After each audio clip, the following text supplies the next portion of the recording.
Hello, and welcome to Running the Table, the podcast where we run through everything on the table in the world of sports. The NFL makes no sense. Nobody saw this one coming. This was very, very quick. Not even a day has gone by, and Tyreek Hill is a Miami Dolphin. What a trade. Another How? blockbuster in the NFL. I don't know. There was a lot that happened so quickly, but another blockbuster is down, and Tyreek Hill is now the highest paid receiver in the NFL. So, Tim, are you ready to run the table?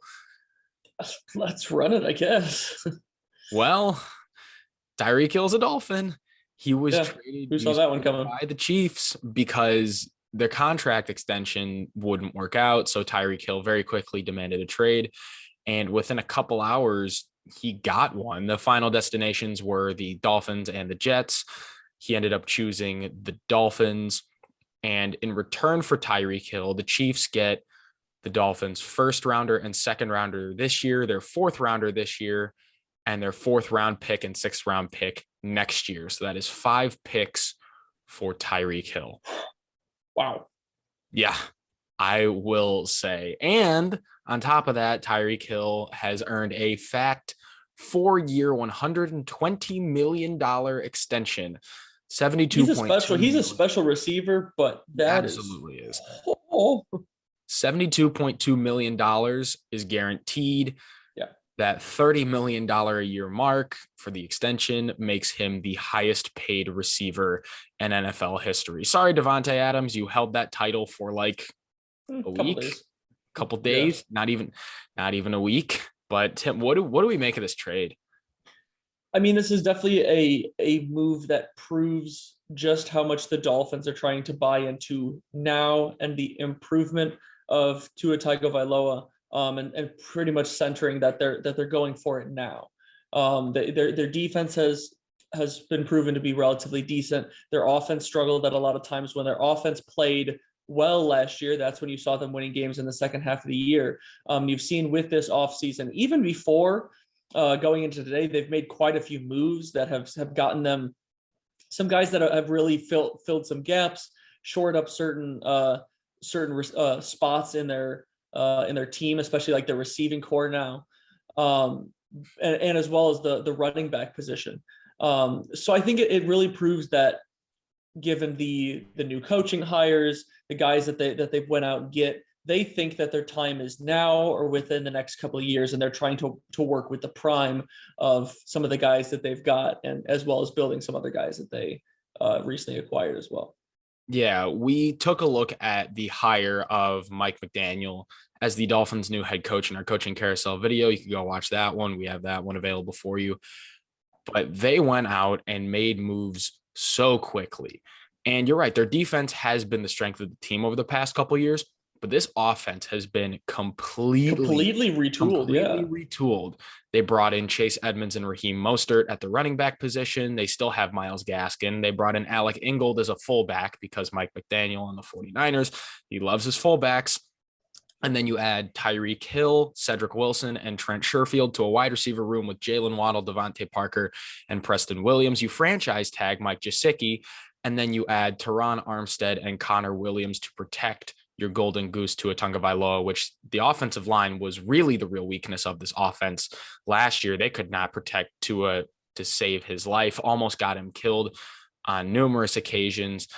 And oh yeah, just in case Tua gets hurt, they signed Teddy Bridgewater as a backup. So this Yeah, I mean, Dolphins offense looks completely different. This Dolphins offense is going to be very fun to watch. They got a lot more explosive, a lot more high flying, and I can't wait to see how they're going to be used in Mike McDaniel's yeah, offense. most of their offensive positions now have just gotten that much more deep. But the one thing that I will say is with them adding so like the couple of guys at wide receiver, the two guys at running back, I think this does open the opportunity for either releasing or looking for other options, or I'm not even sure it's possible one or both of them. I know Devontae Parker is not, but I'm not sure if Myles Gaskin might be a free agent. I feel like those are two guys that you could see possibly not on the Dolphins by the time the season starts with these acquisitions. Devontae Parker was in a little bit of some trade rumors towards the end of last season before all of the actual free agency stuff again began. And the one potential suitor that I did see show up for him was potentially the Indianapolis Colts, who obviously are looking to build some of that wide receiver room there. So it is possible that he could be on the move. And then Myles Gaskin, he's had some really good moments over the past couple of years, but he's been very inconsistent. And with the gaining And of then they those two brought in guys, two new running backs, so you that's a kind of got crowded. your 1-2 punch. So it's like I don't know if they really are going to bother trying to keep Gaskin around as a third, just as like an injury option. I have a feeling that they might try to ship him somewhere as well. I mean, it's always good to have insurance as far as like running backs and receivers go. So what they do with those two guys in particular, Parker and Gaskin, is TBD. But But if now, they keep him, then yeah, they got a lot of guys that can play the, football on that team. the Dolphins got some boys on their offense, and they're going to look pretty good. They're going to look a lot better on offense than they were last year. That's for sure. And as far as the Dolphins go, they're really not used to being these big spenders in free agency, because over the last Not 48 something we're used hours, to seeing. Yeah. over the last 48 hours, they have given two guys, Teron Armstead and Tyreek Hill, $207.5 million.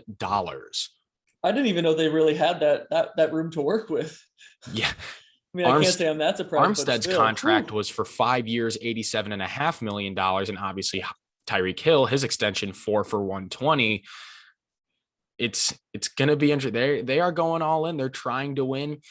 And I think that's really what you have to do in this AFC, which has become so competitively good. But more on that later. Let's talk about the other team in this deal first, the Kansas City Chiefs. And puts them in a very interesting position. It does put them in a very interesting position. Because clearly this was not something they were planning for. No, not at all. But they get 5 picks out of it. They earn a lot of draft capital. They earn another first. They earn another second. They actually have back-to-back first-round picks. At the end of the first round in this year's draft, they hold 29 and 30 now. 30, yeah. And their current wide receiver room without Tyreek Hill is definitely not as good as it was last year. Despite signing Juju Smith-Schuster, you're banking on, Mecole Hardman stepping up. You're banking on Josh Gordon to play, period. I mean, you got Cornell Powell. He was a rookie last year out of Clemson. Byron Pringle. Byron Pringle. Obviously, we're forgetting about Travis Kelce is still there, but he is going to have to shoulder so much more. He's going to have a lot more attention on him, because here's the thing. Now you don't have like 2 and 3 guys. I mean, against the Kansas City Chiefs, and now I'm assuming it'll be against the Dolphins, even though they might not have quite as adequate as a true deep ball offense. But with the Chiefs, like, teams would entirely change their defense to try to avoid getting beat over the top by Tyreek, and with the way that Patrick Mahomes could just drop it over the top. Now all of a sudden that changes to where all of a sudden your shift is going to be mostly on Kelce. Obviously, they're going to have to pay attention to Juju Smith-Schuster, especially if he's able to stay healthy. That's going to be a big question mark for him. No, please no.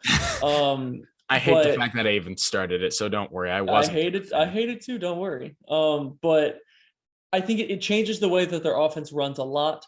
I think they're going to have to try to see what they can do in establishing the run a little bit more, to where you can keep teams a little bit more off balance with that. But they haven't had great success with that, and they haven't really made many changes to specifically improve that. It's the Tyreek Hill effect, where Tyreek Hill completely changes how you play that offense, much of a weapon, and how dynamic and how he is. defenses play against you. They have to honor Tyreek Hill is.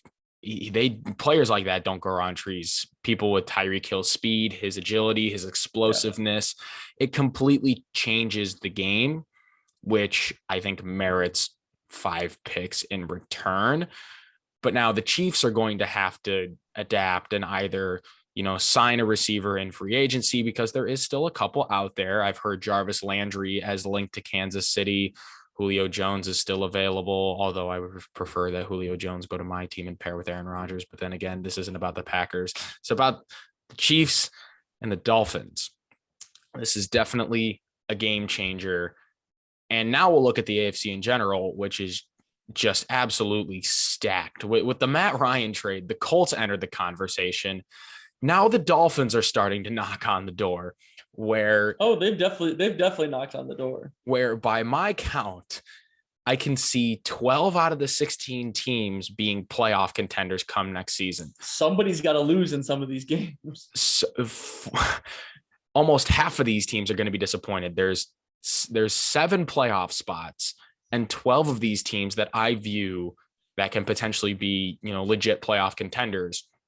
The entirety of the AFC West, Kansas City, Denver, Vegas, LA Chargers, the entirety of the AFC North, Baltimore, Cincinnati, Cleveland, with Cleveland adding Deshaun Watson, and Pittsburgh. Yes, Pittsburgh, because with a terrible Ben Roethlisberger, they were a playoff team last year. And then Buffalo and now Miami, and maybe New England in the AFC East, but we don't really know what New England's doing. We don't know what their plan is, so I'm not going to say them right now. So Buffalo, Miami, and then I'd say it's hard to count that. I'd say it's a little hard to count them out, given the fact they didn't have too much in terms of regression, other than they lost J.C. Jackson. Yeah, from that lineup. The Patriots aren't doing anything. See, they didn't do anything, but at the same time, they still made it this past year in an AFC that was still very good. Obviously not the same AFC. So I don't think you can count them out entirely. But I would certainly put them outside of these 12, but they're on the fringe of that, of these teams here. But I don't think in the AFC South, you got the Colts and the Titans. So those are the 12 teams. And on the outside looking in, Texans, Jags, Jets, Patriots, maybe. So 12, maybe 13 teams that you can potentially see making a run in a very, very competitive AFC. But Miami's knocking on the door. They're here. Yeah. They're arriving, and they're going to look very, very fun next year. They're going to look very, very different. And that's, I think, going to be the weirdest thing to see, is that with so many of those new additions, you've got an entirely new offensive scheme and whatnot under McDaniel. They're going to be so much of a different team to watch. I think I'm going to be most interested to see is how Tua steps up and whether or not he can repeat some of the success he found in that second half of the year that got him to win a decent amount of games heading towards that playoff time, or will he regress to some of what they saw in the beginning? Well, no matter how Tua develops, there's a lot of optimism around South Beach. Fins up, ain't that right, Ethan? The Dolphins go to the Super Bowl. I mean, well, that remains to be seen. It's an even year. No, it's an even year. Ain't that right, Ethan? It's an even year. It is absolutely a Super Bowl. It is an even year. We're going for it. It's just. I guess. Hey, you heard it here first. Welcome to the bandwagon. South Beach, here we come. You heard it here first from the Dolphins fan himself. Don't be a fan later. But I think that's all we got in another wild, wild trade episode, with a special appearance from my very, very good friend and roommate, Sir Ethan. Love him to death. Crazy Dolphins fan. He's been through it all. We're going to have March Madness. We're going to have baseball. We're going to cover more NFL stuff because, of course, more NFL stuff is going to happen. There's going to be more happening. You know it. There's going to be more happening. But like and subscribe for more Running the Table content, and we out. Peace. It's an even year. The Dolphins are going to the Super Bowl. You heard it here first.